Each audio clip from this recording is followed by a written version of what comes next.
Hello friends, how are you friends. आज हम शाकंभरी चौहान जो राजपूती काल के थे उनके बारे में पढ़ेंगे।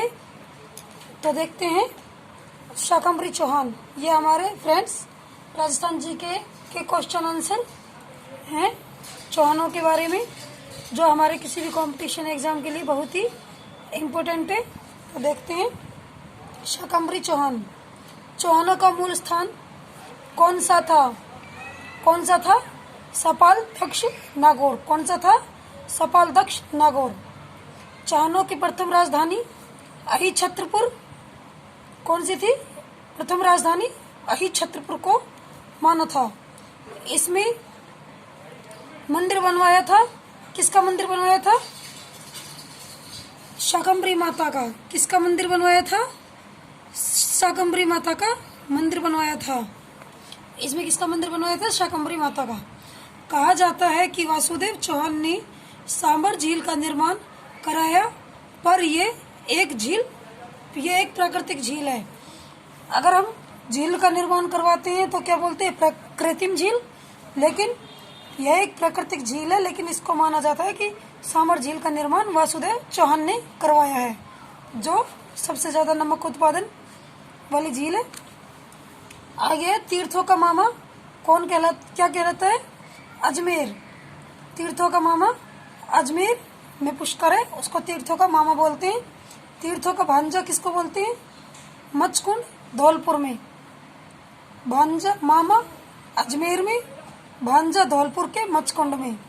और तीर्थों की नानी सांबर, जो कि जयपुर में है। तीर्थों की नानी जयपुर में, जो सांबर है। अजय राज कौन थे? 1113 ईस्वी में अजय मेरू नामक नगर बसाकर सांबर से अजमेर को चौहानों की राजधानी बनाया इन्होंने। अजय राज ने क्या किया? 1113 ईस्वी में अजय मेरू नामक नगर बसाया। उसके बाद सांबर से अजमेर को चौहानों की राजधानी बनाया। अजमेर की राजधानी बनाया। अजय राज ने सबसे पहले चौहानों की राजधानी बनाकर अपनी पत्नी के नाम सोनलवती सिक्के चलवाए। उनकी पत्नी का नाम था सोनलवती, उनके नाम पर सिक्के चलवाए। सिक्के का नाम अजय देव सिक्के थे। सिक्के के नाम क्या रखे गए? अजय देव सिक्के। और अजय मेरू नामक दुर्ग का निर्माण कराया। किसका निर्माण कराया? अजय मेरू नामक दुर्ग का। आपका बात करते हैं अजमेर दुर्ग। अजमेर दुर्ग में कौन सा दुर्ग है? तारागढ़ दुर्ग। प्राचीन नाम गढ़ बेटली था। पहले का नाम क्या था? गढ़ बेटली। वर्तमान नाम क्या है? तारागढ़ दुर्ग। वर्तमान नाम क्या है? तारागढ़ दुर्ग। मेवाड़ के राणा रायमल के बड़े पुत्र पृथ्वीराज की पत्नी ताराबाई के नाम पर पड़ा। तारागढ़ नाम क्यों पड़ा इसका? गढ़बेटली दुर्ग का मेवाड़ के राणा रायमल के बड़े पुत्र पृथ्वीराज की पत्नी ताराबाई थी, उनके नाम पर यह नाम पड़ा। उपनाम क्या है इस दुर्ग के? अजमेरू दुर्ग, राजस्थान का हृदय, राजपुताना की कुंजी, अरावली का अरमान, गढ़बेटली। इसे राजस्थान का जिब्राल्टर किसने कहा? इसे राजस्थान का जिब्राल्टर भी कहते हैं, लेकिन इसे किसने कहा था? विश्व हैबर ने। किसने कहा? विश्व हैबर ने। सर्वाधिक आक्रमण इसी दुर्ग में हुए थे। कौन से दुर्ग में? तारागढ़ दुर्ग में। इसमें मीरान साहब की दरगाह है। क्या क्या है? मीरान साहब की दरगाह है, घोड़े की मजार, नानाजी का झालरा, रूठी रानी उमा देवी की छतरी, पृथ्वीराज स्मारक स्थित है। पृथ्वीराज का स्मारक स्थित है। इसमें शाहजहां का पुत्र दारा शिकोह का जन्म हुआ। किसका जन्म हुआ? शाहजहां के पुत्र दारा शिकोह का जन्म हुआ। धौलपुर युद्ध से परास्त होकर औरंगजेब ने इसी दुर्ग को में अपनी शरण स्थली ली। जब धौलपुर युद्ध से हार कर औरंगजेब आया था तो इसी दुर्ग में इसने शरण ली। अजमेर में स्थित घूघरा घाटी में किसका भवन है? किसका भवन है? RPSC का भवन है। 20 अगस्त 1949 ईस्वी को जयपुर में बना था। अजमेर में जो स्थित घूघरा घाटी में किसका भवन है? आरपीएससी को है का भवन है, जिसका 20 अगस्त 1949 ईस्वी को जयपुर में इसका उद्घाटन हुआ। अजमेर में कौन सा दुर्ग है? और है मैगजीन दुर्ग। कौन सा दुर्ग है? मैगजीन दुर्ग। अर्नो राज आनाजी, इन्होंने तुर्कों को पराजित करके, किसको पराजित किया? तुर्कों को। 1137 ईस्वी में आना सागर झील बनवाई। तुर्कों को पराजित किया पहले, फिर 1137 ईस्वी में इन्होंने क्या किया? आना सागर झील बनवाई। इसी झील के कारण शाही बाग बनवाया। इसी झील के कारण इन्होंने शाही बाग बनवाया, जिसमें वर्तमान में सुभाष उद्यान कहते हैं। शाही बाग को और क्या बोलते हैं वर्तमान में? सुभाष उद्यान कहते हैं। जिसमें नूरजहां की मां ने गुलाब के इत्र का आविष्कार किया। गुलाब के इत्र का आविष्कार किसने किया? नूरजहां की मां ने किया। उनका नाम क्या था? नूरजहां की मां अस्मत बानो। क्या नाम था? अस्मत बानो। इस झील के किनारे कितनी 12 दरी बनवाई? जहांगीर के पुत्र शाहजहां ने कितनी 12 दरी बनवाई?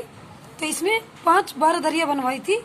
जहांगीर के पुत्र शाहजहां ने इस झील के किनारे। आमेर के शासक ने भारमल की पुत्री थी। आमेर के शासक भारमल की पुत्री कौन सी थी? हरका बाई। कौन सी थी? हरका बाई। शाहजहां की मां जोधपुर के मोटा राजा उदय सिंह की पुत्री थी। शाहजहां की मां जोधपुर के मोटा राजा उदय सिंह की पुत्री थी। कौन थी? मानबाई। आगे अर्नोराज ने पुष्कर में क्या बनवाया? वाराह मंदिर बनवाया। अर्नोराज ने पुष्कर में कौन सा मंदिर बनवाया? वाराह मंदिर। अर्नोराज के पुत्र कौन थे? जगदेव। कौन थे? जगदेव के ने अपने पिता की हत्या कर चौहानों में पितृहंता कहलाए। यानी कि जगदेव ने अपने पिता की हत्या की, अर्नोराज की, तो चौहानों में क्या कहलाए? पितृहंता कहलाए। अब आते हैं बीसलदेव रासो। सोमदेव ने ललित विग्रह राज नरपति नालय ने बीसलदेव रासो। संस्कृत पाठशाला को तुड़वाकर किसने 2.5 दिन का झोपड़ा बनवाया? तो ये बनवाया 1194 ईस्वी में कुतुबुद्दीन ऐबक ने राजस्थान की प्रथम मस्जिद बनवाई। 1194 ईस्वी में कुतुबुद्दीन ऐबक ने राजस्थान की प्रसिद्ध मस्जिद बनवाई, जिसे 2.5 दिन का झोपड़ा भी कहते हैं। कौन सा कहते हैं? 2.5 दिन का झोपड़ा भी कहते हैं। आगे पृथ्वीराज तृतीय के बारे में पढ़ेंगे। इनके पिता कौन थे और माता कौन थी? इनके पिता थे सोमेश्वर और माता थी कपूरी देवी। सोमेश्वर पिता थे और माता कपूरी देवी। पृथ्वीराज तृतीय का जन्म हुआ कब हुआ? 1166 ईस्वी में। कब हुआ? 1166 ईस्वी में। और कहाँ हुआ? गुजरात में। 1177 में सोमेश्वर की मृत्यु होने के बाद, पिता की जब मृत्यु हुई 1177 ईस्वी में, तो ये शासक बने। शासन की बागडोर कपूरी देवी ने संभाली। यानी कि जब ये छोटे थे तो इनको शासक बना दिया गया।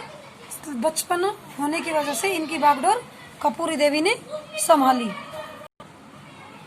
कपूरी देवी किसकी पुत्री थी? कपूरी देवी दिल्ली के शासक अनंगपाल तोमर की पुत्री थी। किसकी पुत्री थी? अनंगपाल तोमर की पुत्री थी। पृथ्वीराज तृतीय चौहानों में से अंतिम प्रतापी राजा बने। चौहानों में सबसे अंतिम राजा थे पृथ्वीराज। 1182 ईस्वी में तुमुल का युद्ध हुआ। कौन सा युद्ध हुआ? तुमुल का युद्ध हुआ। महोबा युद्ध में परमद्रिव चंदेल को परास्त किया। तुमुल का युद्ध यानी कि महोबा युद्ध में इन्होंने किसको परास्त किया? परमद्रिव चंदेल को परास्त किया। कन्नौज के राजा जयचंद महाड़ वंश को हराकर कौन पुत्री को उठाकर ले गया? तो कन्नौज के राजा जयचंद को किसने हराया? पृथ्वीराज संयुक्ता को स्वयंवर से उठाकर ले गया और उससे गंधर्व किया। किसको हराकर? संयोगिता के पिता को हराकर कन्नौज के राजा थे जो जयचंद मारवाड़ को हराकर। आगे मोहम्मद गौरी भारत में कब आया? तो मोहम्मद गौरी भारत में कब आया? 1178 ईस्वी में। कब आया? 1178 ईस्वी में आया। मोहम्मद गौरी व पृथ्वीराज के बीच युद्ध हुआ तो वह युद्ध क्या कहलाया? जब मोहम्मद गौरी और पृथ्वीराज के बीच युद्ध हुआ तो वह युद्ध क्या कहलाया? तराइन युद्ध। कब कहलाया? क्या कहलाया? तराइन का युद्ध। किसके कहने पर मोहम्मद गौरी ने पंजाब व हरियाणा के रास्ते आक्रमण किया? तो किसके कहने पर किया? जयचंद गढ़वाल के कहने पर। जयचंद गढ़वाल कौन थे? संयोगिता के पिता थे, क्योंकि वह पृथ्वीराज उसकी पुत्री को स्वयंवर से उठाकर ले गए, इसीलिए उसने मोहम्मद गौरी को भड़का दिया और तराइन का युद्ध करने की सलाह दी। तराइन का प्रथम युद्ध कब हुआ? तो यह हुआ 1191 पृथ्वीराज तृतीय और मोहम्मद गौरी के बीच करनाल में हुआ। कब हुआ? तृतीय 1191 में पृथ्वीराज तृतीय और मोहम्मद गौरी के बीच करनाल में तराइन का युद्ध हुआ। तराइन का दूसरा युद्ध 1192 में पृथ्वीराज तृतीय और मोहम्मद गौरी के बीच हुआ। इसमें कौन जीता? मोहम्मद गौरी जीता। इसमें कौन जीता? मोहम्मद गौरी जीता। सो फ्रेंड्स, आज हमारी वीडियो इतनी ही। अगली वीडियो में हम तराइन के बारे में, मोहम्मद गौरी, पृथ्वीराज, इनके बारे में बताएंगे। तो हमारे पार्ट 2 सेकंड खत्म हुआ, जो चौहानों से रिलेटेड था। चौहान यानी कि राजपूत काल से रिलेटेड था। अब वेट कीजिए अगली वीडियो का। आपको मेरी वीडियो कैसी लगी? लाइक करें, सब्सक्राइब करें। धन्यवाद।